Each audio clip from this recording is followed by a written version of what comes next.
I think there's 21 penalties as a team.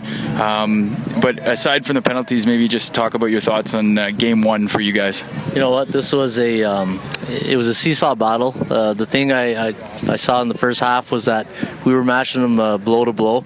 We wanted to establish the run. We did that early.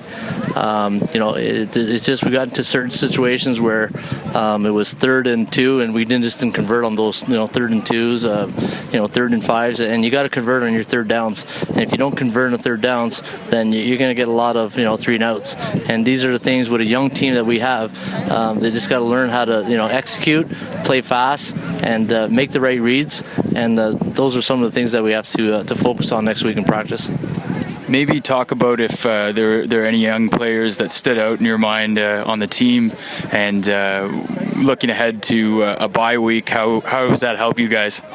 The quarterback, this was his first time ever playing an OVFL game, so you know what, I was really hot and pleased with his play. Obviously there's some situations where he has to make better reads.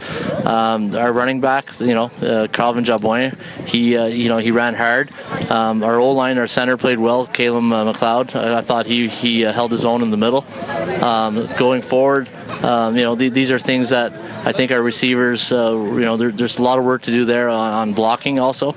But going forward, I think that we just fix the minor details, and hopefully next game we spring one, right?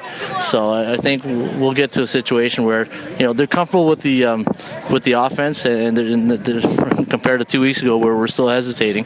So this was like a good game and good first test for these guys under this system. So I think we'll be in a good situation next. We got a bye week next week, then we play Myers. So I think we'll be ready for Myers. Thanks for that.